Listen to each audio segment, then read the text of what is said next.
बद्दल सर्वांना हार्दिक शुभेच्छा.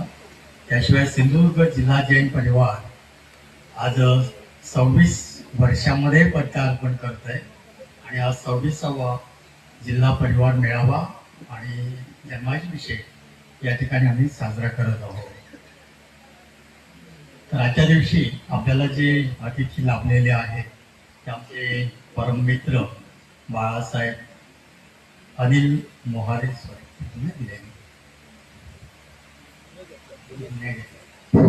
पाटील सर आपल्याला अतिथी म्हणून लाभलेले. योगायोगाने आम्ही त्यांची ओळख झाली आणि ते इतके आम्हाला आपुलकीने मदत करतात की त्यांना बरेचदा नाही नाही म्हणावं लागतं. एवढं त्यांनी आमच्यावर त्यांचं अतिनाथ प्रेम आहे. आणि आज मुद्दाम त्यांना वेळ नसतानाही आम्हाला त्यांनी होकार दिला. बरेचदा नाहीच म्हणतात तरी आज त्यांनी हो म्हणून आज त्यांनी उपस्थिती दर्शवलेली आहे. चांगले उद्योजक आहे. बोरवेलमध्ये आणि सोलरमध्ये बरंच त्यांचं काम चालू असतं जिल्ह्यामध्ये. त्यानंतर आम्हाला जे प्रमुख अतिथी लाभलेले आहेत, पहिली भेट त्यांची जी आमची झाली 2003 मध्ये सिंधुदुर्गमध्ये. आम्ही महाराष्ट्र स्तरावरची जैन इतिहास परिषद घेतली होती. ती मोठी आम्ही हिंमत केली त्या काळामध्ये. त्यावेळी आमच्याकडे काहीच सोयी नव्हत्या. अशा अवस्थेमध्ये आम्ही इतिहास परिषद घेतली. महाराष्ट्रातून कर्नाटकातून बरेच विद्वान त्यावेळी आमच्याकडे आले. त्यावेळी आमची सरांशी भेट झाली आणि ते जैन माणसांनाही माहिती नाही तेवढा इतिहास त्यांच्याकडे जैनांचा प्राचीन काळापासून आहे. जैन मंदिर असतील, गोव्यातली आहे, सिंधुदुर्गातली आहे, कर्नाटकामधली आहे.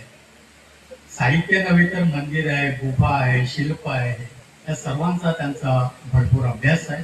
त्याशिवाय ते चालते फिरते विद्यापीठ आहे, पर्यावरणाचं विद्यापीठ आहे, जैनांचं विद्यापीठ आहे आणि त्यांचं आचरण जैनत्वाचं आहे. आमच्यापेक्षा चांगलं आचरण त्यांचं जैन धर्माबद्दलचं त्यांचं आचरण आहे. गोवा जैन मंडळ मध्ये सुद्धा ते त्यांनी काम केलंय. तेव्हा मोतीचंद फेरे, नंतर साजळे सर, नंतर आमचे तीर्थंकरचे अन्नदाते सर, यांच्यामुळे आम्हाला त्यांचा पुन्हा इतिहास परिषदेमध्ये योग आला आणि त्यांचं बरंच काम आहे. ते तुम्हाला त्यांचं व्याख्यान हीच त्यांची ओळख आहे. त्यामुळे जास्त काही त्यांनी म्हणाले की ओळख काही करून देऊ नका. तर आज ते आपल्याला लाभलेले आहेत. त्यांचं मी आपल्या जैन परिवारातर्फे स्वागत करतो.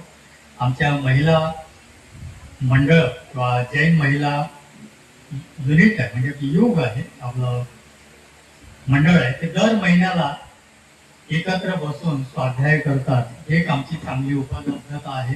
त्याच्यामुळे महिला, विद्यार्थी, मुलं जेवढी काही जैन स्तोत्र असतील, जैन तीर्थंकरांची माहिती असेल त्याबद्दलचा स्वाध्याय या वर्गांमध्ये दर महिन्यातून एकदा घेतला जातो. त्यामुळे बऱ्याच ठिकाणी आता जे पूर्वी आम्ही जेव्हा इथे आलो तेव्हा जैन म्हणजे काय हेच जवळजवळ बहुतेकांना माहिती नव्हतं. पण आम्हाला जवळजवळ 26 वर्षापासून हळूहळू एक छोट्या छोट्या प्रमाणामध्ये आम्ही हे काम आता सुरू केलंय आणि बरेच लोक आता आमच्याकडे स्वतःहून, जे सांगलीवरून इथे नोकरी निमित्ताने आले, कोल्हापूरहून आहेत, कर्नाटकातून येतात, विदर्भातून येतात, तेव्हा ते जैन मंदिर किंवा जैन दर्शनासाठी मंदिर कुठे आहे तेव्हा त्यांचा फोन येतो.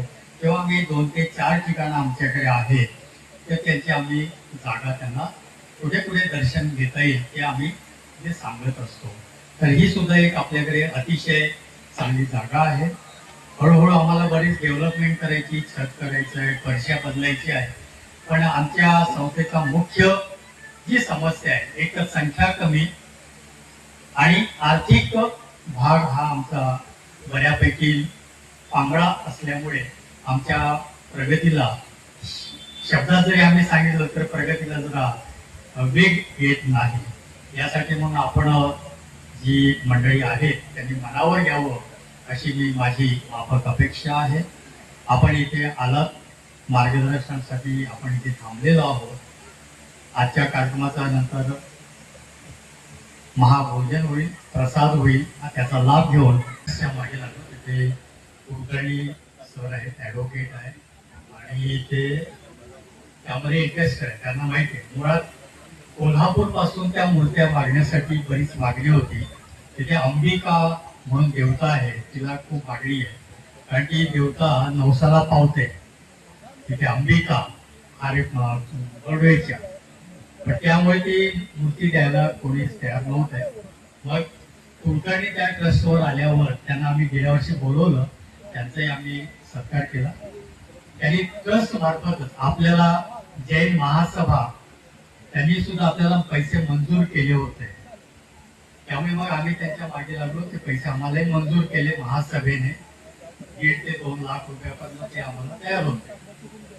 मग त्यांच्याच ट्रस्टने कौल लावला. आम्ही त्यासाठी 3 ते 4 वेळा कौल भरण्यासाठी गेलो. त्या 2 वर्ष 3 वर्ष गेले. त्यानंतर शेवटी त्यांच्या असं लक्षात आलं की जैन मूर्त्या ह्या एकतर अतिशय असतात, गावातली लोक तिथे मानतात, मुलगा होण्यासाठी, लग्न होण्यासाठी, लग्न झाल्यानंतर मुलं होण्यासाठी, अशा पत्रिका देण्यासाठी ही मूर्त्या त्या तिथे मानल्या जातात. म्हणजे गावाची जी देवता आहे जैनांची असली तरी पण ते जैन देव आहेत. त्यामुळे तिथली मंडळी पूर्णपणे शाकाहाराचं पालन करूनच त्या सीमेरेषेच्या आतमध्ये जातात. काही खाऊन पिऊन कोणीही त्या मूर्तीकडे जात नाही. गेलं तर त्याला काही ना काहीतरी बाधा होते अशी त्या लोकांची समज आहे. हा अंधश्रद्धा असेल की आपल्या कामाची आहे, हे लक्षात ठेवा. तर या पद्धतीने त्या मूर्त्यांचं जतन झालंय. खवणेला सुद्धा विचार करते आणि शाकाहारी तिथे जेवण केलं जातं. त्यातली अंबिका ही मूर्ती मध्ये 1 वर्षापूर्वी तिथे शेड उभारलेला आहे. त्यामुळे ज्या कोणाला आवड असेल तिथे आम्ही निसर्ग भोजन सुद्धा 1-2दा केलेलं आहे. तर त्या मूर्तीचं दर्शन करायला हरकत नाही. एक मूर्ती चांगल्या प्रकारे आहे की तीर्थंकरांचं तिथे लांछन दिसत नसल्यामुळे आपण तीर्थंकरांची मोठी मूर्ती आहे ती उचलताना सुद्धा शक्य नाही. पण ती जवळजवळ 1000-1200 वर्षापासून या ऊन पाऊस वाऱ्यामध्ये त्या मूर्त्या होत्या. त्याचं आता संरक्षण झालंय. फक्त त्याला एक व्यासपीठ पाहिजे, पण त्याचा कसं करायचं तो एक भाग आहे. तर असा हा तो ऐतिहासिक ठेवा आहे. या सिंधुदुर्गामध्ये असे बऱ्याच ठिकाणी सरांनी जसं गोव्याचं सांगितलं तसंच आपल्या जिल्ह्यामध्ये खूप ठिकाणी जैन शब्द, जैन स्तंभ, जैन शिल्प, जैन ब्राह्मणांचा उल्लेख इथल्या गाव घाटीमध्ये केला जातो. जेव्हा जेव्हा इथे गुरव लोक देवाचं गाऱ्हाण घालतात तेव्हा जैन ब्राह्मणांना पहिल्यांदा आवाहन केलं जातं. त्यामुळे जैन ब्राह्मण चालुक्याच्या काळापासून, सरांचा इथे माझ्यापेक्षा जास्त चांगला आहे, चालुक्याच्या काळापासून आपल्या कोकणामध्ये नालासोपारा, कल्याण पासून ते जैन लोकांचं साम्राज्य होतं.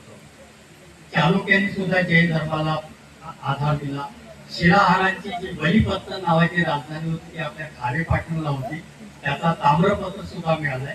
यावर आमचे डॉक्टर चौगुले सांगलीचे त्यांनी एक पुस्तक सुद्धा लिहिलेलं आहे खारेपाटण आणि कोकणातील जैन शिल्पावर किंवा शिलालेखांवर. त्यानंतर डॉक्टर चौगुलेंचं सुद्धा गेल्या थोड्याच्या वेळी ते सुद्धा इथे गेस्ट म्हणून मार्गदर्शक म्हणून यायला तयार आहेत. इतिहास परिषदेला ते सुद्धा आपल्याकडे येऊन गेलेले आहे. अशा प्रकारचा हा सर्व प्रकारचा गुफा पन्हाळे काजीला सुद्धा आपल्या जैन एक गुफा आहे, तिथे जैन शिल्प आपल्याकडे तिथे मिळतात. अशा प्रकारे खूप ठिकाणी धामापूर असेल, माडगाव असेल, भरतेश्वर जैन मंदिर आहे. अशा बऱ्याच ठिकाणी जैनांचा उल्लेख केला जातो. पण एका आर्थिक स्थितीमुळे म्हणा, शैक्षणिकमुळे म्हणा, इथला सर्व एकेकाळी इथे सुद्धा भरपूर जैन होते. माझे मित्र इथे आहेत. पांगरडला इथे सुद्धा भरपूर जैन लोक होते. जे साळवी लोक होते हे निजामाच्या काळामध्ये प्रत्येक गावाचे खोत होते. पूर्ण गावाचा शेत सारा गोळा करून तो राजांना देण्याचं काम या साळवी मंडळीकडे होतं. पांगरडला सुद्धा तिथे मरगज म्हणून सर आहे, त्यांनी सुद्धा आपल्या जैन लोकांचा इतिहास सांगितला मला की ही सर्व मंडळी पांगरडला होती आणि तिथून मग बोरवेला आली. काल जेव्हा मी इथे विचारलं तेव्हा पांगरड आणि बोरवेचा रस्ता डोंगरातून आहे असे मला समजलं. म्हणजे एकंदरीत कोकणामध्ये सुद्धा जैन धर्म हा आपला महावीरापासून नाही तर महावीरांच्याही पूर्वी आदिनाथांच्या काळापासून आदिनाथाचा काळ म्हणजे जेव्हा माणूस शेती करायला लागला, ऊसाची म्हणा शेती करायला, पशुपालन करायला लागला, तेव्हापासूनचा आपल्या जैन संस्कृतीचा इतिहास आहे. ऋषभदेवाने आपण कसं जगावं, कसं संरक्षण करावं, हे सर्व शिक्षण लिपी असेल, लेखन कला असेल, असी असेल, मसी विद्या असेल, स्वसंरक्षण असेल, शेती असेल, या सर्व विद्या ऋषभदेवापासून आपल्याकडे आल्या. तोच ती संस्कृती महावीरांनी आपल्याला पुढे आणून दिलेली आहे. त्याचे आपण आता पाहित आहोत. दुर्दैवाने आपण अल्पसंख्याक आहोत, पण आपलं तत्वज्ञान हे फार उच्च स्तरावरच आहे, मोठ्या प्रमाणामध्ये आहे. आज शिवाजी विद्यापीठामध्ये जैनॉलॉजी शिकवली जाते. डिपार्टमेंट ऑफ जैनॉलॉजी शिवाजी विद्यापीठामध्ये आहे, पुणे विद्यापीठामध्ये आहे, कर्नाटकामध्ये आहे. त्याचं मात्र शिक्षणाचं प्रमाण आपल्याकडे कमी आहे, ही एक दुर्दैवाची गोष्ट आहे. परंतु त्याच्या उलट पूजा पाठाचं प्रमाण मात्र खूप वाढलेलं आहे. यावर बरेच लोक टीका करतात, परंतु आपल्या धर्मामध्ये कोट्यवधी रुपये पंचकल्याणिक नावाच्या पूजांवर खर्च होतात. याच्यावर मात्र विचार करण्याची वेळ आली आहे, कारण यावरही इतर लोक टीका करत असतात. शैक्षणिक दृष्टीने आपण सुशिक्षिततेचं प्रमाण जैन लोकांमध्ये खूप आहे, स्त्रियांमध्ये जैन शिक्षणाचं प्रमाण सुद्धा खूप आहे. परंतु आधुनिक काळात काय झालं माहिती नाही, कदाचित सर्व धर्मांचा पगडा जैन धर्मावरही पडत असतो.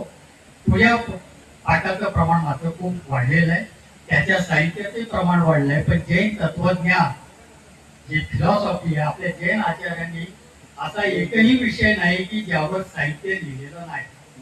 आयुर्वेद असेल, इतिहास असेल, गणित असेल, खगोलशास्त्र असेल, जैनांचं खगोलशास्त्र आताच्या कॉस्मिक फिलॉसॉफी एवढा आहे. कॉस्मिक थेअरी सुद्धा आपल्या श्री भुवलय ग्रंथामध्ये आहे, त्रिलोकसार ग्रंथामध्ये आहे, परंतु ते समजण्याची बुद्धी आपल्याकडे नाही. त्यासाठी म्हणून आपण आता सध्या आम्ही जैन परिवारामध्ये कथा असेल, जैन तीर्थंकरांची माहिती असेल, इथपर्यंत आम्ही स्तोत्र असतील, इथपर्यंत आपण मर्यादित ठेवलेलं आहे.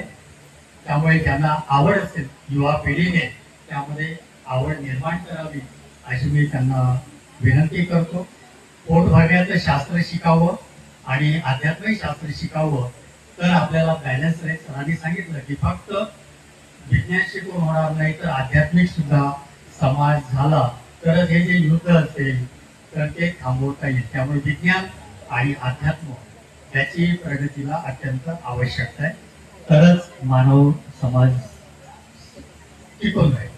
त्यानंतर समारोपाला आपण आलोय, आभार प्रदर्शन होईल.